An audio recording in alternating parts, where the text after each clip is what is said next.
Hey, my friend, it's David. Welcome back to Cross Fitness, helping men and women get in the best spiritual shape of their lives, one workout at a time. Quick thought in this video that I'm calling True Beauty. True Beauty. Let's talk about that. My inspiration was the YouVersion guided scripture story today.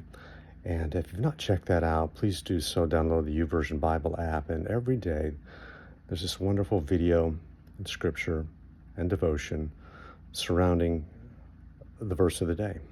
And today was Proverbs 31, verse 30. It says, "Charm is deceptive, beauty is fleeting, but a woman who fears the Lord is to be praised."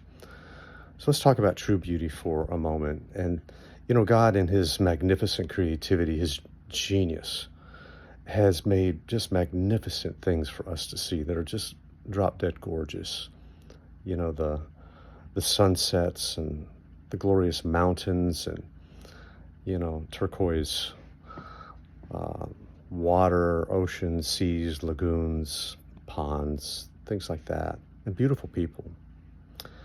And yet, Proverbs 31 really drills down into what true beauty looks like practically. It's written by a man, King Lemuel, and technically it was dictated to him by his mother, right?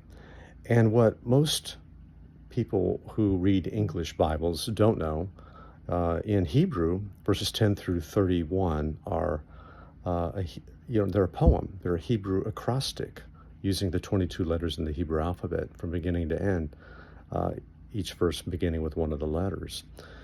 And in verse 30, it says, "Charm is deceptive and beauty is fleeting, but a woman who fears the Lord is to be praised." And so notice that the whole chapter mentions nothing about appearance. And gosh, our culture is so quick to have a standard of beauty, quote unquote. Beauty's in the eyes of the beholder, right?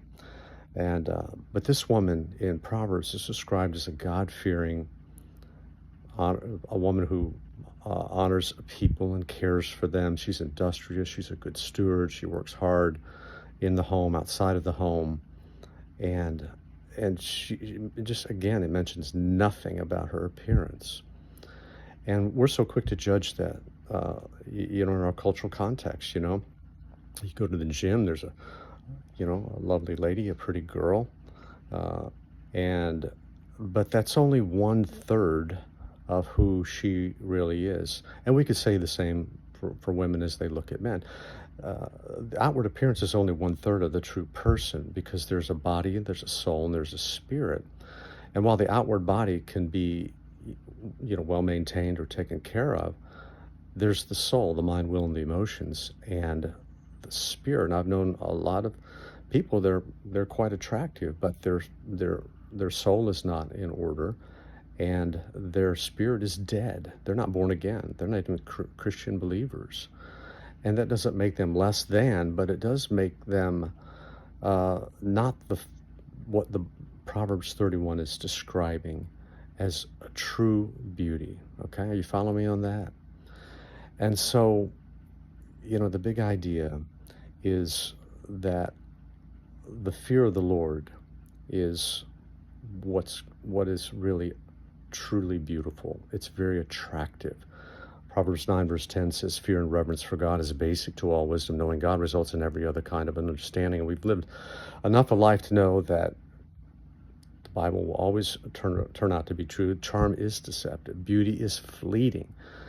Time and gravity will do their thing with all of us, every woman, every man, right? And the aging process will have its way. But when we focus on character in an individual, and their fear of God, and their love and fidelity to the Lord, and their ability and capacity by the fruit of the Spirit to be a woman of God or a man of God, therein, I believe, lies true beauty. So take that for what it's worth. If you know a woman who fears God and, is not a perfect woman, but she fears the Lord, why don't we just thank God for this beautiful woman, and may we follow her good example as she aims to follow Christ. So I hope that encourages you a little bit, brings a little perspective. It's certainly countercultural, but it is entirely biblical. Well, for now, I'm David, your virtual mentor, reminding you that I'm always for you, never against you. Have a great day. Take care.